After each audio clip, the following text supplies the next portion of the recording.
Hola a todos, espero que se encuentren muy bien. En una nueva clase hoy veremos al metabolismo y su parte 1, ¿sí? Por la extensión de los temas de este bloque hemos decidido particionarlo y en esta oportunidad vamos a ver al ATP, cuál es su función en la energética celular, cómo la célula la obtiene, ¿sí? Vamos a ver y definir el metabolismo, vamos a definir aerobiosis, anaerobiosis, ver de qué se trata, ¿sí? A catabolismo, anabolismo y anfibolismo. Vamos a ver también el panorama general de la oxidación de la glucosa, vamos a ver la glucólisis por una parte y la oxidación del ácido pirúvico y por otra parte vamos a ver al ciclo de Krebs, ¿sí? Dentro de la respiración celular y al transporte, a la cadena de transporte de electrones, ¿sí? Vamos a ver también de qué se trata la glucogenogénesis, la glucogenólisis, la gluconeogénesis, ¿sí? Y la regulación hormonal. Entonces, sin más, vamos a empezar. Em, las podemos empezar definiendo, ¿sí? El metabolismo. Entonces podemos decir que es el conjunto de reacciones químicas que están encadenadas, ordenadas y sucesivas, ¿sí? Destinadas a la creación y al mantenimiento de la vida. Entonces, todas las macromoléculas que forman los alimentos y que nosotros ya la hemos visto, como por ejemplo a los glúcidos, a los lípidos, las proteínas, ¿sí? Se van a transformar en otras moléculas más sencillas, como también vimos en monosacáridos, que son sus monómeros constituyentes de los hidratos de carbono, se van a degradar o transformar en ácidos grasos, en aminoácidos, en el caso de las proteínas, ¿sí? Debido al efecto de hidrolítico de las enzimas digestivas, ¿sí? Que también vimos ya que son las enzimas. Este proceso se denomina digestión o es la digestión, ¿sí? Y este proceso tiene el objetivo de permitir la absorción intestinal de los nutrientes que nos proveen los alimentos, ¿sí? Una vez absorbidos, estos nutrientes van a pasar al torrente sanguíneo o también al torrente linfático en el caso de las grasas, ¿sí? Y van a ser distribuidos por todo nuestro organismo. Entonces, a partir de este momento ya podemos hablar del metabolismo. ¿Está? Entonces, como dijimos, el metabolismo va a ser este conjunto de reacciones químicas que van a estar ordenadas, encadenadas unas con otras y sucesivas, destinadas a la creación y al mantenimiento de la vida, ¿sí? Eh, los seres vivos requerimos un conjunto de aporte de energía e intercambio de materia con el medio que nos rodea, ¿sí? Y a nivel macroscópico, es decir, a nivel de la biosfera, ¿sí?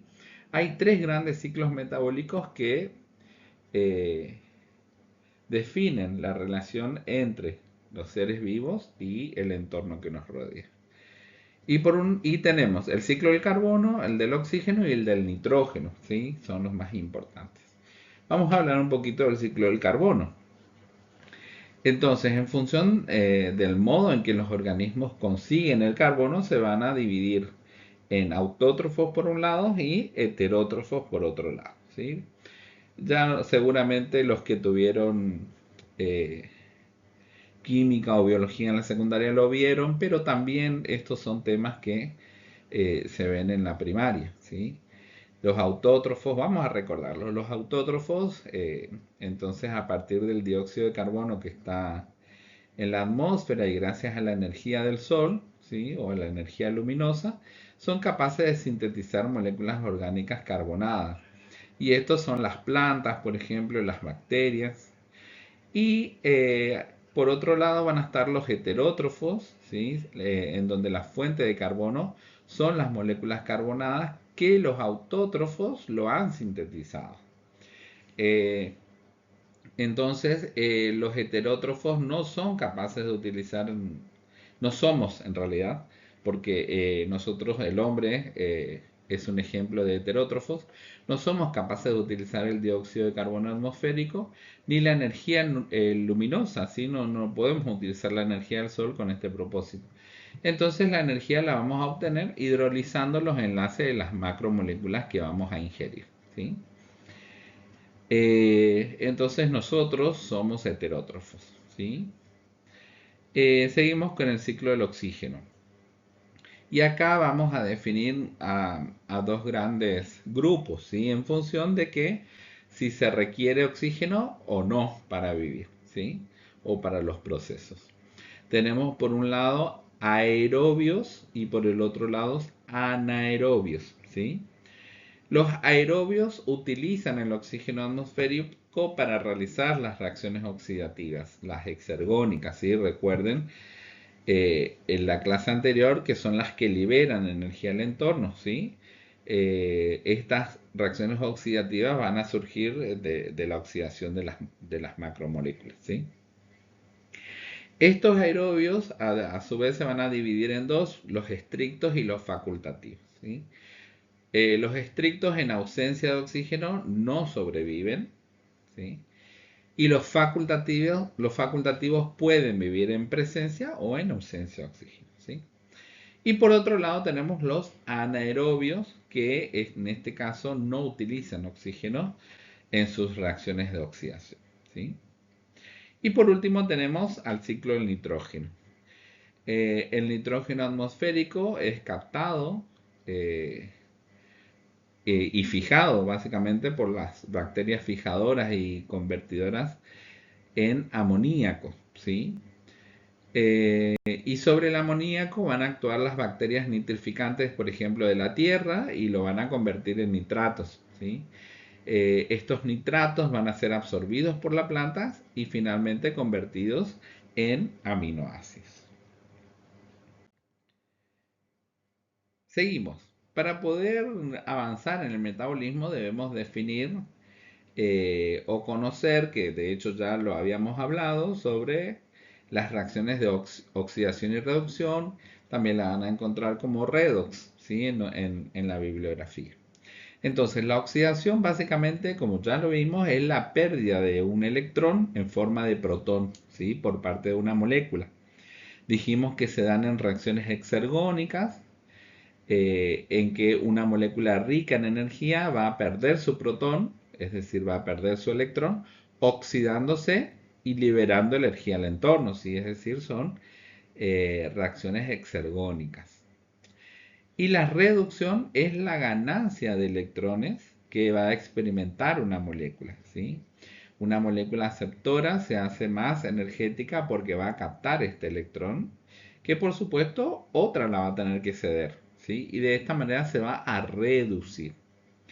Se da en reacciones endergónicas, es decir, las que toman energía del entorno, ¿sí? Entonces, una molécula se oxida cuando pierde un electrón, mientras que otra se reduce cuando gana ese electrón que ha perdido el anterior, ¿sí? De esta manera siempre van a estar acopladas las reacciones de óxido-reducción, porque mientras una molécula se oxida, va a haber otras que se va a estar reduciendo, ¿sí? Es decir, mientras una pierde un electrón, va a haber otra que va a ganar ese electrón, ¿está? Cuando hablamos de electrón, hablamos del protón, ¿sí? Perdón, del hidrógeno, ¿está? Seguimos. También tenemos el ciclo del ATP-ADP, que lo tenemos que conocer muy bien, ¿sí? Eh, la energía que se libera en las reacciones estas que vimos exergónicas, de las que liberan la energía al entorno, va a ser captada por el ADP, que es el adenosin difosfato, ¿sí? O sea que tiene dos grupos fosfatos, ¿sí? Que finalmente se va a convertir en ATP porque va a captar un grupo fosfato, ¿sí? Se va a convertir de adenosin difosfato a adenosin trifosfato, ¿sí? Porque va a ganar un grupo fosfato.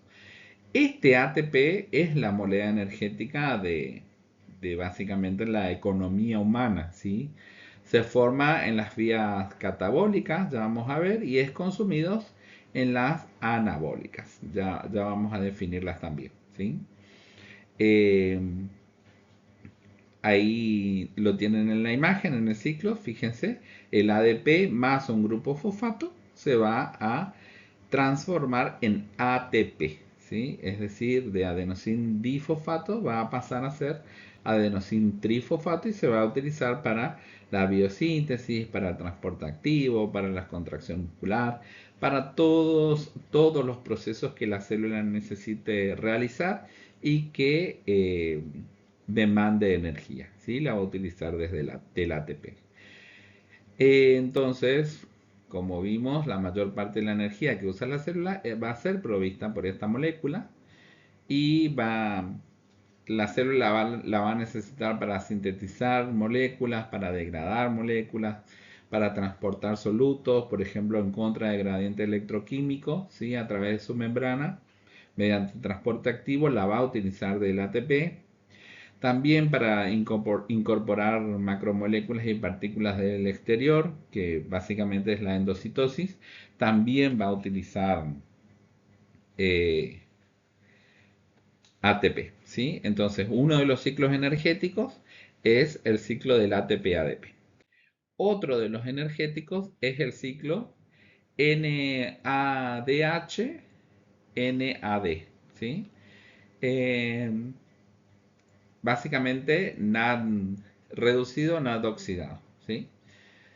En ciertas situaciones, como por ejemplo ya vamos a ver en el ciclo de Krebs, la energía va a ser captada por este nucleótido intermediario, que es la nicotinamida adenina dinucleótido, ¿sí? Y fíjense en la imagen, NAD positivo significa que está oxidado, ¿sí? Ha perdido su electrón, ¿está? Eh, entonces, en estas ocasiones, el NAD, al captar el hidrógeno, ¿sí? Se va a reducir porque va a ganar un electrón. Y entonces va a pasar a ser NADH, ¿sí? Que es más energético. Este NADH va a entrar a la fosforilación oxidativa, que la vamos a ver dentro de poco, ¿sí? Enseguida, para rendir energía, ¿sí? O va a actuar como una coenzima en alguna reacción metabólica, ¿sí? Así como el NADH o el NAD, mejor dicho, la nicotinamina adenina dinucleótido, también existe la FAD, que es la flavina adenina dinucleótido. Así que también la vamos a ver, que aparece en el ciclo de Krebs, ¿sí? Eh, es una coenzima también de oxidación-reducción, ¿sí? A veces se utiliza en lugar del NAD, ¿sí? Acepta dos electrones de una molécula que es dadora, ¿sí? Y dos iones de hidrógeno en una solución. Entonces, como la vemos ahí en la imagen, FAD está en su forma eh, oxidada y cuando gana ese electrón se convierte en FADH2, que es su forma reducida, que es mucho más rico en energía, ¿sí? Que luego también va a pasar por la cadena de transporte de electrones para poder rendir su energía, ¿sí? Recordemos que la moneda energética de la célula es el ATP. No puede utilizar otra molécula para obtener su energía, ¿sí? O para realizar sus funciones. Siempre debe ser ATP. Entonces, estos nucleótidos intermediarios que tienen contenida la energía en ese hidrógeno, ¿sí? En ese electrón, sí o sí debe pasar por la cadena de transporte de electrones para poder transformar esa energía en ATP y de esa manera la célula poder utilizarla. Seguimos. El tercer ciclo energético es el ciclo de fosfocreatina. Eh, la fosfocreatina es un fosfato de una energía muy alta, ¿sí? Al igual que el ATP. La función básicamente es almacenar de forma temporal grupos fosfatos de muy alta energía y lo va a hacer en el músculo, ¿sí? Ahí los va a ir a almacenar. Cuando el ATP se consume, ¿sí? Cuando se consume un grupo fosfato de esta molécula, adenosintrifosfato, dijimos que se va a convertir se va a hidrolizar a ADP, adenosindifosfato, ¿sí? Entonces, la fosfocreatina va a ceder su fosfato, como vemos en la imagen, va a ceder su fosfato al ADP para que éste se pueda volver a fosforilar y generar nuevamente adenosintrifosfato, ¿sí? La creatina es un producto eh, de la fosfocreatina muscular, por lo que es un marcador, por ejemplo, del metabolismo endógeno del músculo, ¿sí? Cuando queremos saber cómo funciona, cómo está funcionando el músculo, se mide creatina. ¿Está? Seguimos. Vamos a hablar del metabolismo celular. Y acá van a aparecer nuevos conceptos, ¿sí? Em, Como ya dijimos y como ya vimos, van a existir procesos metabólicos en lo que se convierten los nutrientes en moléculas más sencillas, ¿sí? O por el contrario, eh, de moléculas sencillas se convierten en moléculas más complejas, ¿sí? Eh, Cuando de moléculas más complejas se obtienen sencillas, se va a obtener energía, ¿sí? Eh, y cuando sucede el efecto contrario, es decir, de moléculas sencillas se va a formar una más compleja, se va a necesitar energía, ¿sí? Por lo que es lo mismo exergónica y endergónica. ¿Está? Las vías catabólicas las podemos clasificar en tres categorías. Tenemos el catabolismo, el anabolismo y el anfibolismo. Por favor, acuérdense muy bien de esto, ¿sí? Porque lo vamos a empezar a hablar mucho a partir de ahora. Entonces, vamos con el catabolismo primero. Son un conjunto de reacciones químicas por las cuales las células degradan las macromoléculas, es decir, las moléculas grandes, para transformarlas en moléculas más sencillas o más pequeñas, ¿sí? Son reacciones exergónicas, es decir, liberan energía en el entorno, en la que esta energía desprendida se va a acumular en forma de adenosintrifosfato, ¿sí? Después tenemos la vía anabólica, que va a comprender los procesos de síntesis, es decir, de producción, de génesis, de construcción, ¿sí? Cada vez que hablamos de síntesis, hablamos de construcción. Entonces, estos procesos de síntesis, eh, la célula va a elaborar compuestos más complejos a partir de compuestos más sencillos, ¿sí? Son reacciones, como dijimos, endergónicas, es decir, van a consumir energía que provienen de las reacciones catabólicas, ¿sí? Entonces, también están acopladas. Mientras se dan reacciones catabólicas que liberan energía, esa energía la van a utilizar las reacciones anabólicas, que son las reacciones de síntesis, ¿sí? Entonces, cata destruye y ana construye.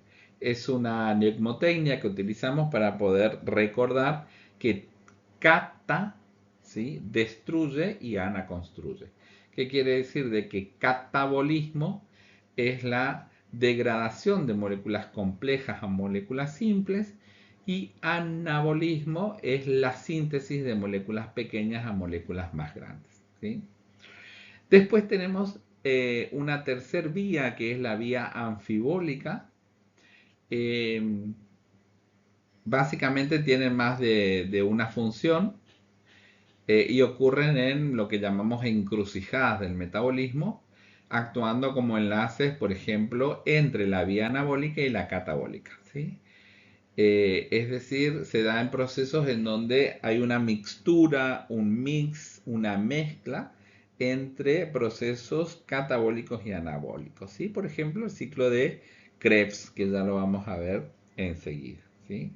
La energía se obtiene del catabolismo, va a ser esencial, dijimos, para el mantenimiento de las funciones vitales. Para nombrar algunas, el bombeo cardíaco, la termorregulación, ¿sí?, la síntesis de hormona por nuestro cuerpo, mientras que las vías anabólicas y catabólicas van a ser independientes, se producen en distintos compartimentos celulares y estas van a ser reguladas por también enzimas diferentes, ¿sí? Seguimos. En cuanto a la importancia biomédica, podemos decir que el conocimiento del metabolismo en el animal normal es un prerequisito para posteriormente la comprensión profunda de muchas enfermedades, ¿sí? En el metabolismo normal se incluyen las variaciones, se incluyen las adaptaciones necesarias, por ejemplo, en periodos de inanición, en donde el cuerpo, por alguna razón, por X razón, no puede consumir alimentos, ¿sí? También en periodos de ejercicios extenuantes, por ejemplo, también en periodos fisiológicos como el embarazo y la lactancia, ¿sí? Entonces los desequilibrios del metabolismo son consecuencias de, por ejemplo, una deficiencia nutricional, alguna deficiencia de alguna enzima o alguna secreción alterada de una hormona, como por ejemplo la diabetes, ¿sí? Que ya lo vamos a ver más adelante. No funciona la insulina o la insulina que hay en el organismo no es suficiente, entonces aparece una situación patológica que se denomina diabetes, ¿sí? En la que el organismo no es capaz de regular los niveles de glucosa en sangre. ¿Está? Y ahí radica la importancia biomédica de conocer el funcionamiento normal de, en este caso, el metabolismo. Bien, entonces vamos a meternos de llenos en el metabolismo de los glúcidos. ¿Está?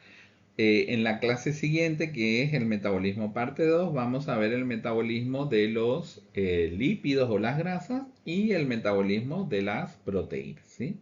En esta primera parte vamos a ver exclusivamente los glúcidos.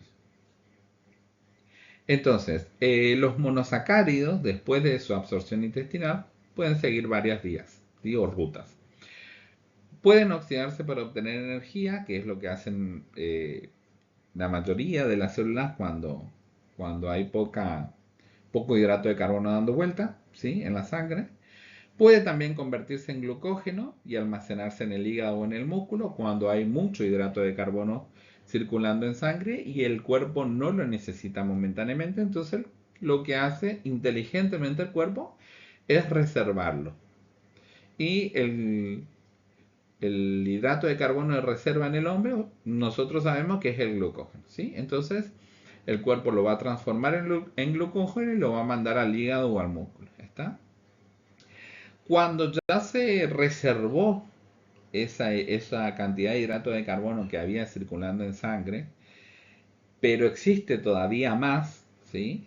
El cuerpo lo que va a hacer es, lo va a transformar en lípidos y lo va a mandar a los adipocitos, ¿sí? Al tejido adiposo, ¿no? En forma de grasa, ¿está?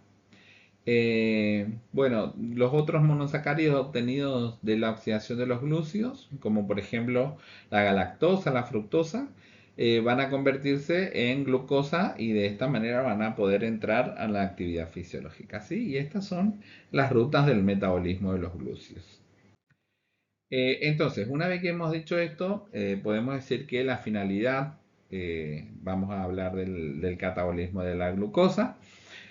Eh, Entonces podemos decir que la finalidad de este proceso es básicamente obtener energía, ¿sí? Para la célula o también la producción de intermediarios para la síntesis de otras biomoléculas. ¿Está? En los sistemas vivos, la oxidación de la glucosa se va a desarrollar en dos etapas principales. Tenemos por un lado la glucólisis y por el otro lado la respiración celular, ¿sí?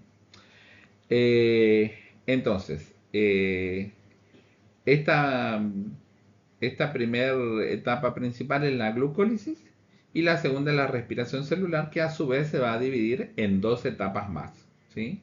Tenemos por un lado el ciclo de Krebs y por otro lado la cadena de transporte de electrones, ¿sí? La glucólisis se va a desarrollar en el citoplasma de la célula y las otras dos etapas o la de respiración se va a desarrollar dentro de las mitocondrias, ¿sí? Y quizás por eso esta clasificación está de glucólisis por un lado y de respiración por el otro. Porque la glucólisis se va a dar en el citosol o en el citoplasma, mientras que la respiración va a suceder dentro de la mitocondria. ¿Está? Bien, la glucólisis básicamente va a ejemplificar de qué manera los procesos bioquímicos de una célula viva se desarrollan en pequeños pasos secuenciales, ¿sí? Encadenados, ordenados. Básicamente ocurre en una serie de entre 9 y 10 reacciones químicas, dependiendo de la bibliografía que traten. Algunos autores hablan de 9, otros hablan de 10 etapas y cada una, reacciones, perdón, y cada una de ellas va a estar catalizada por una enzima específica. ¿Tá?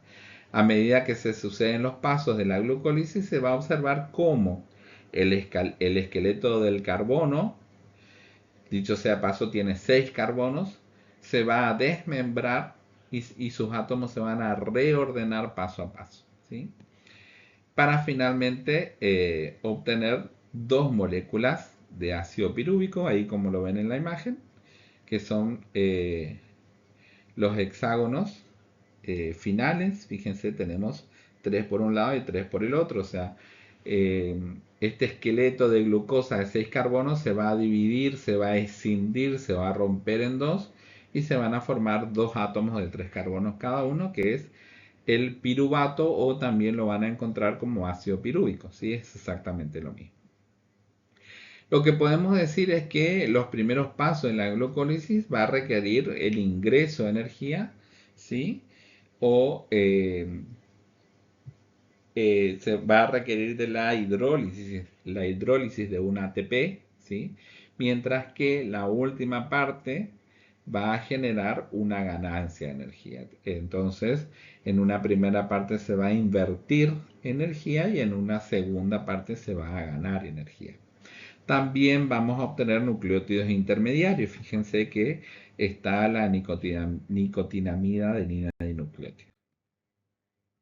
Entonces, como dijimos, la glucólisis tiene lugar en el citosol, ¿sí? Mediante una serie de reacciones químicas eh, en las que van a intervenir 10 enzimas localizadas también en el citosol, ¿sí?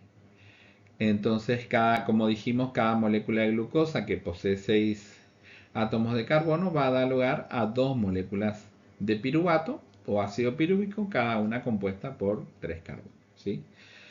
Durante este proceso, que constituye la segunda etapa de la degradación de los glúcidos, se va a invertir, como también dijimos, 2 ATP, ¿sí?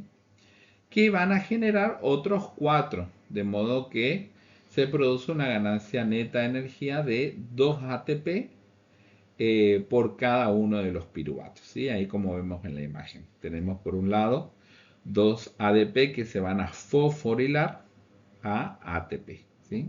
Y esto va a suceder por cada piruvato, por eso la ganancia de 4, ¿sí? Eh, entonces, una parte de la energía liberada durante la glucólisis no es transferida al ATP directamente, sino que va a promover, perdón, la reducción, fíjense en la imagen, de dos nucleótidos intermediarios. En este caso, la nicotinamida adenina dinucleótido, que va a estar en su forma oxidada, se va a reducir, ¿sí? 2, 1 por cada piruvato, ¿sí?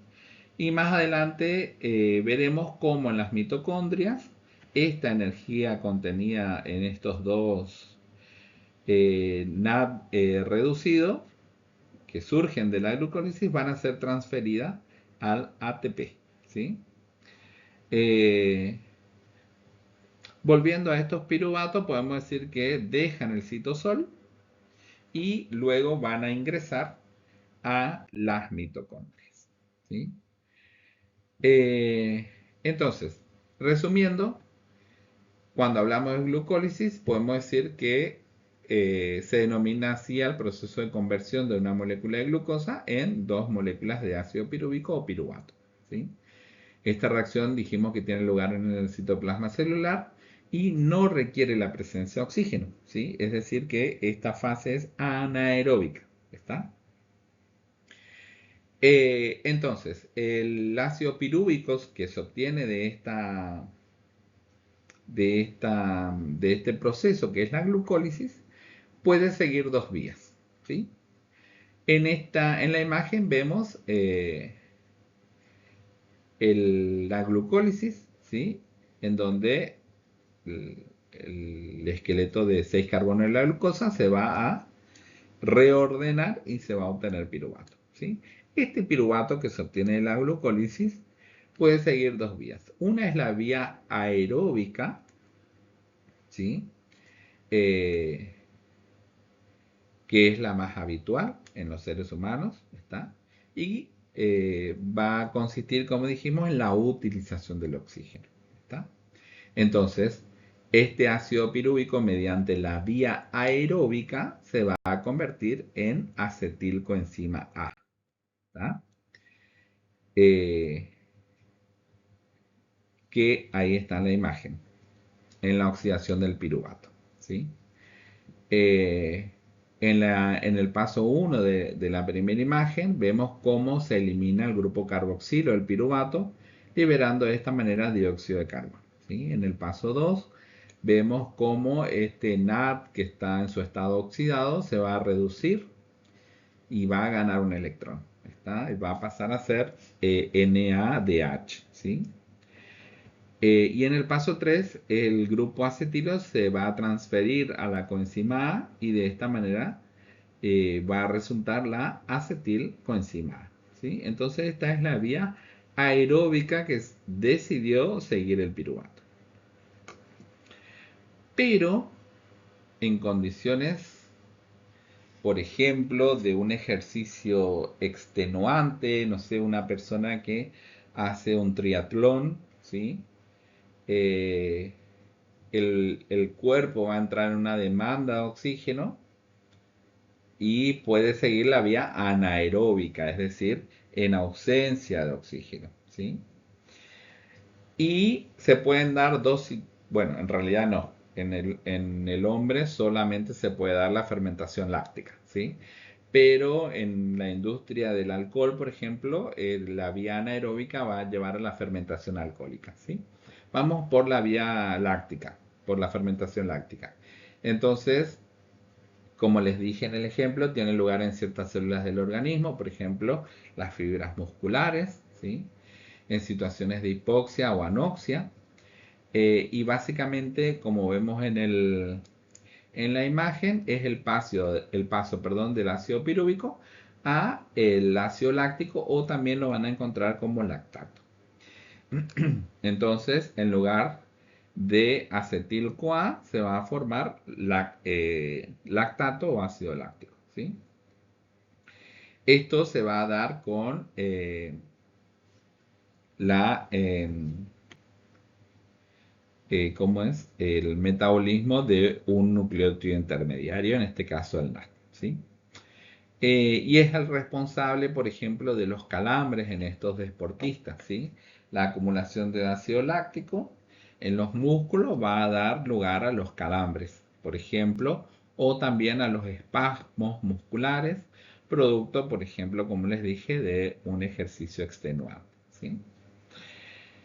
Bien, el otro gráfico habla de la fermentación alcohólica. Fíjense, es el paso del ácido pirúvico a finalmente etanol, ¿sí? No se produce en el organismo humano, como les dije, sino en la industria, por ejemplo, en la elaboración del vino y la cerveza, ¿sí?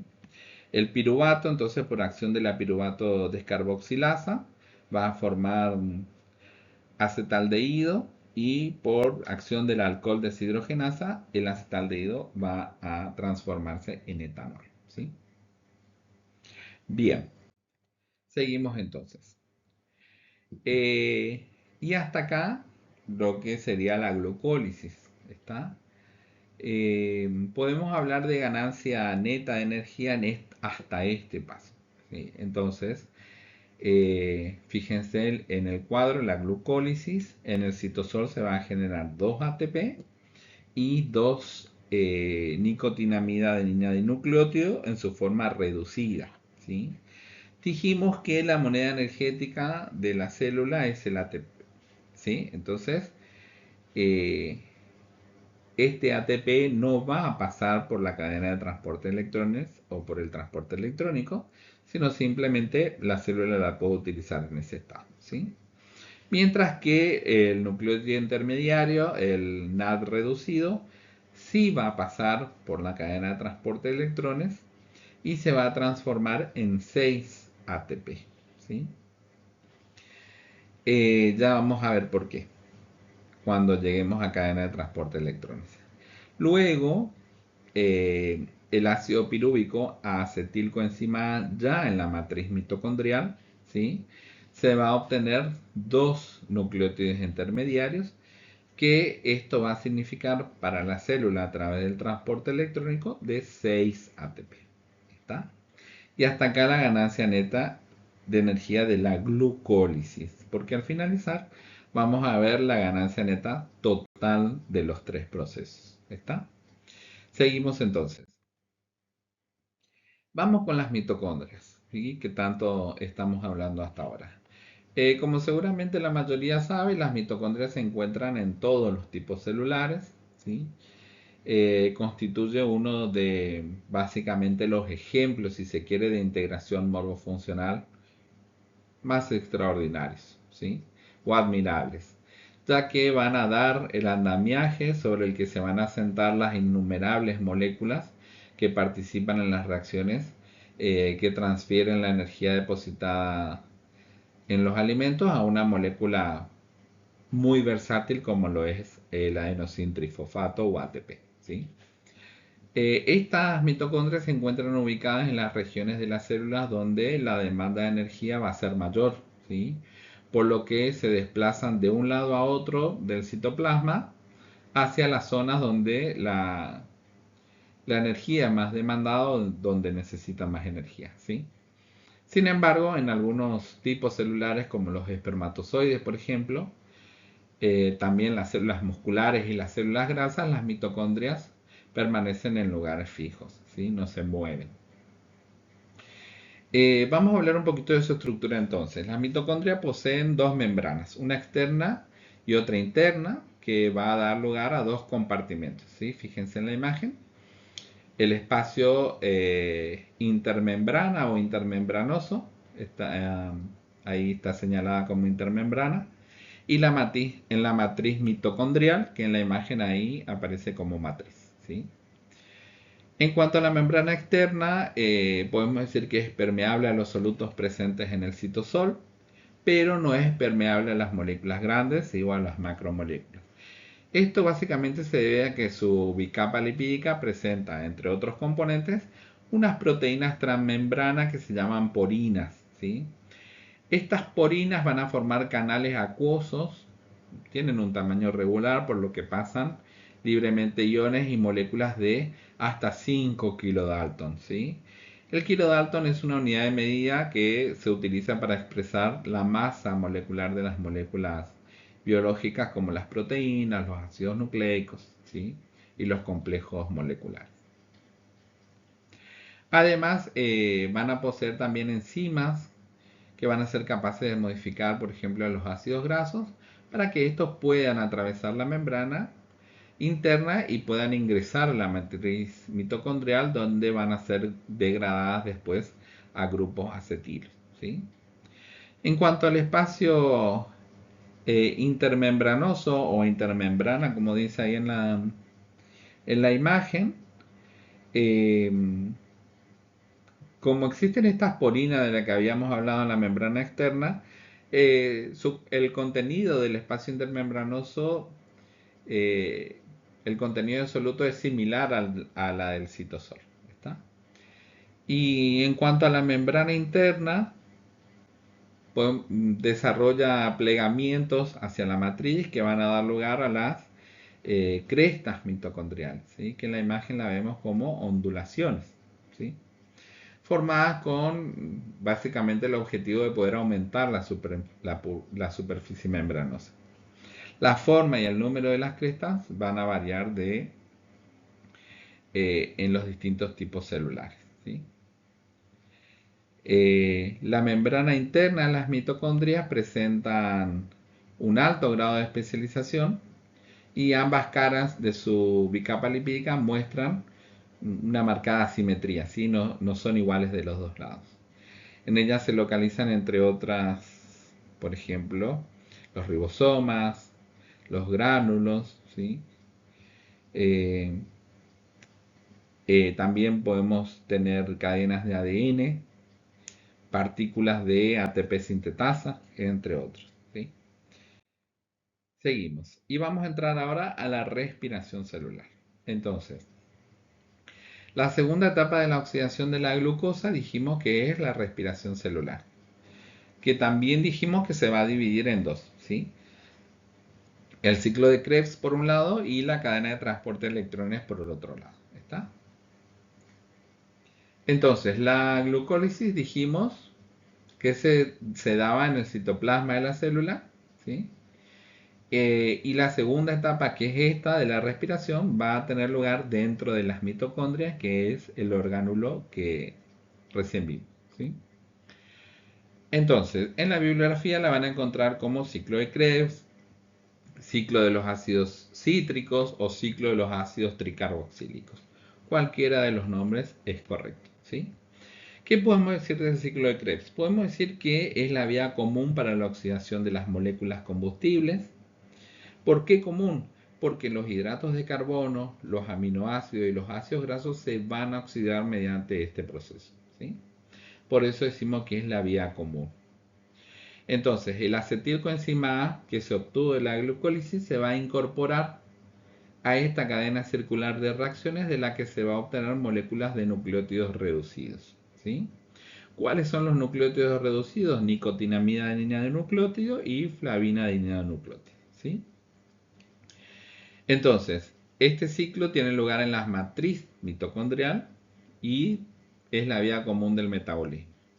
Como podemos ver en la figura, el ciclo de Krebs del ácido cítrico de los ácidos tricarboxílicos básicamente consiste en una serie de 9 reacciones químicas mediadas por otras tantas enzimas específicas, ¿sí? Que van a actuar secuencialmente y lo van a hacer de modo tal que el último de sus productos vuelve a ser un ácido oxalacético, ¿sí? El cual al combinarse con otro grupo, con el grupo acetilo de otra acetilcoenzima A, va a generar otro ácido cítrico, lo que va a iniciar nuevamente el ciclo y así sucesivamente mientras haya oxígeno y haya grupos acetilos disponibles, ¿sí? Entonces, al cumplirse cada vuelta de ciclo de Krebs, 2 de los 6 carbonos del ácido cítrico se van a oxidar a dióxido de carbono, ¿sí? Esto genera energía suficiente para formar un ATP, 3 NAD reducidos y un FAT reducidos.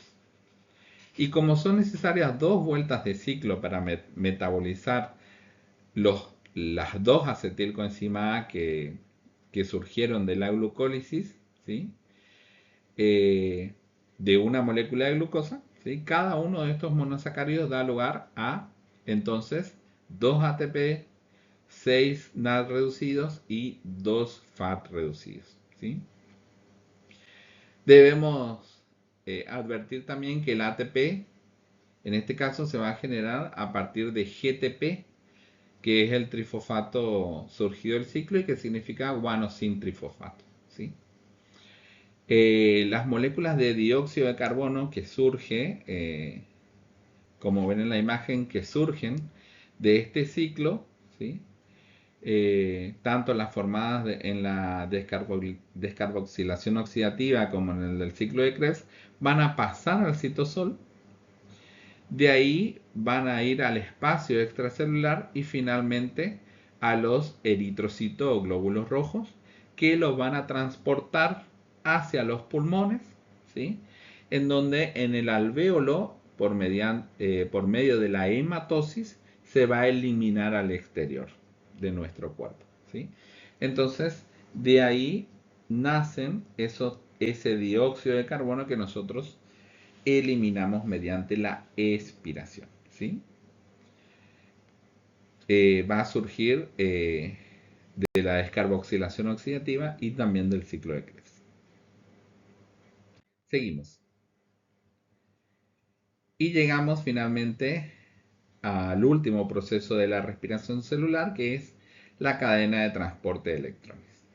Entonces los átomos de hidrógeno liberados en la glucólisis y en el ciclo de Krebs y captados por los nucleótidos, ¿sí?, van a entrar a la cadena de transporte de electrones, perdón, y van a ser transferidos de una molécula a otra.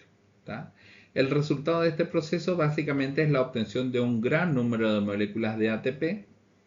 También se va a obtener dióxido de carbono y también se va a obtener agua. Todo esto a expensa del oxígeno, ¿sí? Es decir, en presencia de oxígeno. Este proceso tiene lugar, fíjense, en las crestas mitocondriales. O sea que esa imagen que nosotros estamos viendo es una imagen de la membrana de las crestas, ¿sí? Y es un complejo que transporta los electrones desde un nivel alto de energía a uno bajo de energía. Este complejo está formado por moléculas denominadas citocromos, ¿sí? Entonces, la energía producida, ¿sí?, en el curso de este pasaje se va a usar finalmente para regenerar ATP a partir de ADP. Entonces, ese ADP se va a fosforilar a ATP. ¿Está? La formación de este ATP entonces es conocida como fosforilación oxidativa. Al final de la cadena, los electrones son aceptados por el oxígeno que se combina entonces con protones, ¿sí?, en forma de hidrógeno para producir agua. ¿Está? Repasemos entonces. La cadena de transporte de electrones, también conocida como fosforilación oxidativa, entonces es la etapa de la respiración aeróbica celular, es decir, en presencia de oxígeno, ¿sí?, que más cantidad de energía genera. ¿Está? Este proceso ocurre entonces en la membrana interna de las mitocondrias de las células eucariotas y va a depender de la presencia de oxígeno para llevarse a cabo, ¿sí? Como dijimos, es un proceso aeróbico. Este conjunto de reacciones metabólicas aprovecha la energía almacenada en los electrones transportados por los nucleótidos intermediarios, NAD y FAT, ¿sí?, reducidos. Eh, estas moléculas, NAD y FAT reducidos, son productos de procesos catabólicos, como vimos, de la glucólisis y del ciclo de Krebs, y también de la beta oxidación de los ácidos grasos, que lo vamos a ver cuando veamos metabolismo de los ácidos grasos, ¿sí? Y todo esto es posible gracias a los elementos de esta cadena conocidos como complejos. Miremos la imagen, ¿sí? Tenemos el complejo 1, el complejo 2, el complejo 3 y el complejo 4. ¿Está? El complejo 1 va a aceptar los electrones del NAD reducido, fíjense la imagen, transfiriéndolo a la ubiquinona, ¿sí?, que es la coenzima Q, que lo ven ahí como Q en la imagen, y bombeando protones al espacio intermembrana va a contribuir al gradiente electroquímico. ¿Está? El complejo 2, por su parte, no contribuye directamente al bombeo de electrones, pero su función es recibir electrones del FAT. Fíjense la imagen ahí. El FAT reducido deja su energía contenida en su protón, ¿sí?, y lo va a transferir a la ubiquinona también. Esta proteína va a aceptar los electrones del complejo 1, ¿sí?, o también del complejo 2. El complejo 3, por su parte, transfiere los electrones de la ubiquinona reducida al complejo 4, mientras bombea protones, fíjense cómo pasa el protón, al espacio intermembrana, ¿sí? Y finalmente, el complejo 4 va a recibir los electrones del complejo 3, fíjense la flechita, cómo va pasando, y lo va a transferir al oxígeno, que actúa como aceptor final de los electrones, ¿sí? Este proceso, como consecuencia, va a generar moléculas de agua como subproducto. ¿Está? Y finalmente la ATP sintetasa va a utilizar la energía almacenada en el gradiente de protones para sintetizar esta molécula que tanto requiere la célula, que es el ATP, ¿sí? A partir, por supuesto, de ADP y fosfato inorgánico, ¿sí? Es decir, el ADP se va a fosforilar en un proceso que se conoce como quimiosmosis. ¿Está? La ATP sintetasa entonces actúa como un canal de iones que devuelve los protones a la matriz mitocondrial. ¿Está? Como ganancia neta de energía, entonces, por cada NAD reducidos que pasan por la cadena de transporte de electrones, se van a obtener 3 ATP. Y por cada FAD reducidos que pasan por la cadena de transporte de electrones, se van a formar 2 ATP, ¿sí? Y por favor tengamos esto en cuenta para poder calcular la ganancia neta de energía. Entonces, por cada, eh, por cada NAT reducidos que pasan por la cadena de transporte de electrones se van a obtener 3 ATP y por cada FAT se van a obtener 2 ATP, ¿sí? De esta manera podemos completar nuestro cuadrito de rendimiento energético obtenido por la oxidación completa de la glucosa. Entonces habíamos dicho que en la glucólisis que se da en el citosol, fíjense en la primera columna del cuadro, se obtenían 2 ATP que pasan directamente como ATP porque es la molécula de la que la célula puede obtener energía, y se obtienen también 2 NAD reducidos, ¿sí? Pero la energía contenida en esta molécula la célula no la puede utilizar, entonces la debe pasar por la cadena de transporte de electrones. Y dijimos que por cada par de electrones que pasan del NAD reducido se van a obtener 3 ATP. Entonces 2 por 3 es 6 ATP, ¿sí? En la última columna tenemos el total. En cuanto a la transformación del ácido pirúvico a acetilcoenzima A, vamos a tener un NAD, ¿sí?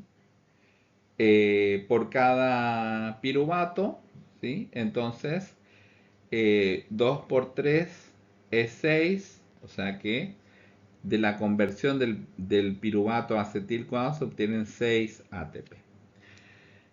Y finalmente, en el ciclo de Krebs, dijimos que por cada vuelta tenemos un ATP, 3 NAD y un FAD, ¿sí? Por cada vuelta.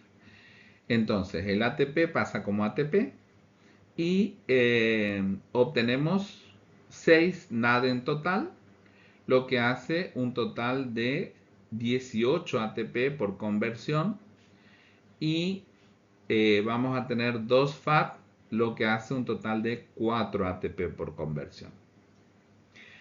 Como ganancia neta total tenemos 38 ATP, pero van a ver que algunos autores hablan de 36, ¿sí?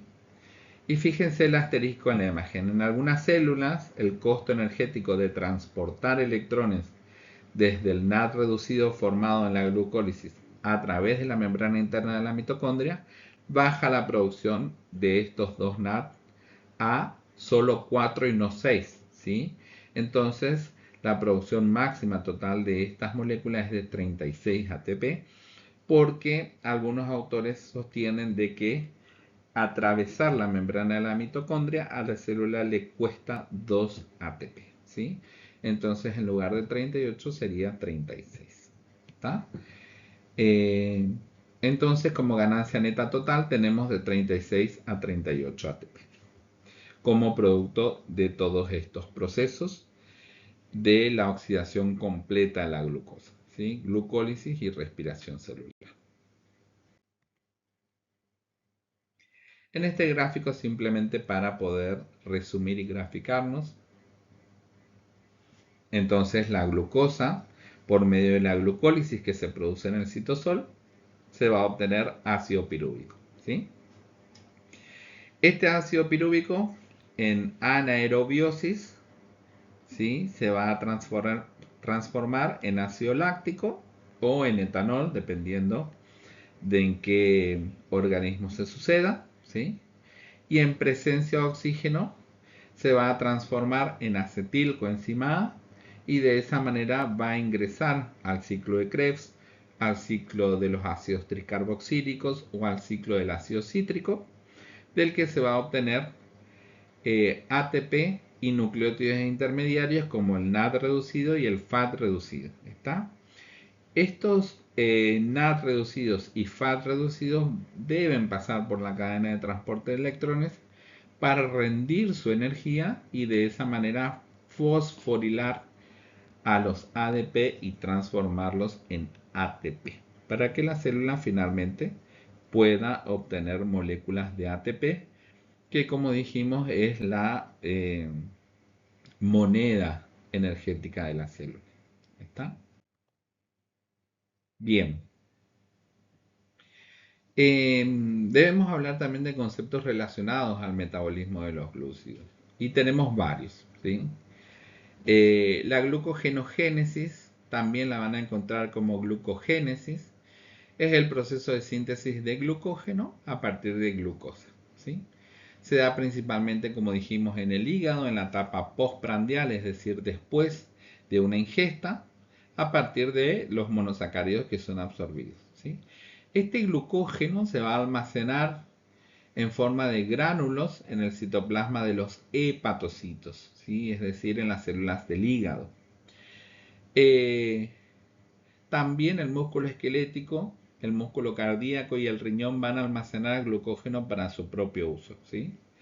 Como el cerebro carece de almacenamiento de combustible, no puede almacenarlo, ¿sí? Eh, entonces no puede, no puede degradar. ¿Está?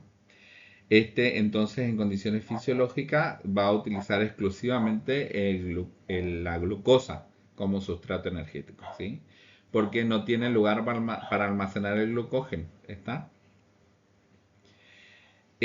Otro de los conceptos es la glucogenólisis, que es el proceso de obtención de glucosa a partir de glucógeno, ¿sí? Es decir, el proceso contrario a la glucogenogénesis. ¿Está? Este proceso tiene lugar en el ayuno no demasiado prolongado. ¿Está? Cuando uno tiene unas horas de ayuno, el cuerpo empieza a hacer glucogenólisis. ¿Está? Y empieza a sacar ese glucógeno que estaba almacenado en el hígado, en el músculo, ¿sí? Para poder mandarlo al torrente sanguíneo y de esa manera poder iniciar la glucólisis, el ciclo de Krebs y la cadena de transporte de electrones. También tenemos a la gluconeogénesis, ¿sí? Que básicamente consiste en la producción de glucosa o en la síntesis de glucosa a partir de precursores que no son glúcidos, ¿sí? Como por ejemplo el ácido láctico, ¿sí? Eh, Ese ácido láctico que se produjo eh, en una situación anaeróbica, ¿sí? El cuerpo lo que hace es volver a convertirlo en glucosa para que nuevamente de esta manera pueda ingresar al ciclo de Krebs y a la glucólisis, al ciclo de Krebs y finalmente a la cadena de transporte de electrones. Puede hacer lo mismo con los aminoácidos y también con el glicerol, ¿sí? Que son precursores no glúcidos. Y finalmente la transformación de glúcidos en lípidos, ¿sí? Eh, Creo que les dije al principio, cuando se ingieren grandes cantidades de hidratos de carbono, el excedente que queda después de oxidarse y después de que nuestro cuerpo transformó esa glucosa en glucógeno, este va a ser utilizado para sintetizar triglicéridos que finalmente se van a ir a almacenar en las células grasas o adipocitos. ¿Está? Bien, todos estos procesos van a estar regulados por hormonas, ¿sí? En este caso, las principales son la insulina y el glucagón, ¿está? En cuanto a la insulina, es una hormona sintetizada por el páncreas, por las células beta, ¿sí? Es la hormona hipoglucemiante por excelencia. Recuerden que hipo, ¿sí?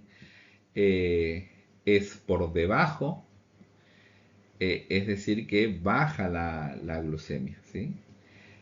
De esta manera permite el paso de la glucosa al interior de la célula y va a estimular la glucólisis y la formación de glucógeno, ¿sí? De esta manera va a disminuir los niveles de glucosa en sangre cuando son elevados, por ejemplo, después de que hayamos comido, ¿sí? O sea, un almuerzo, una cena. ¿Está? También tenemos al glucagón. Esta hormona también es sintetizada por el páncreas, pero por las células alfa, ¿sí? Y es hiperglucemiante. Recuerden que el prefijo hiper es aumentado, ¿sí?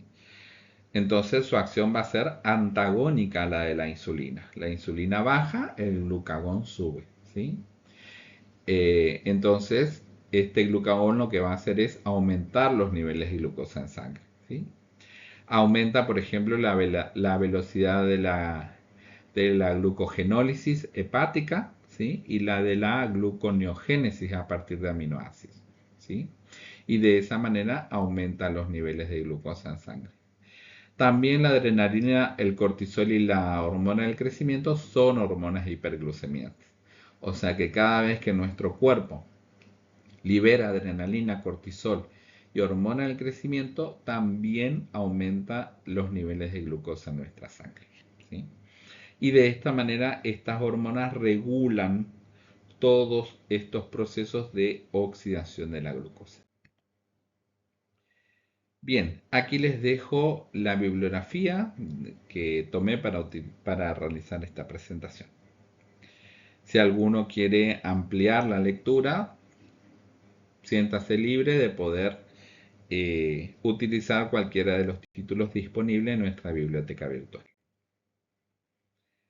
Bien, si alguien tiene alguna duda, por favor, sírvase también evacuarla a través de nuestro foro permanente de consulta, que a la brevedad les estaremos respondiendo. Muchas gracias y hasta un próximo encuentro.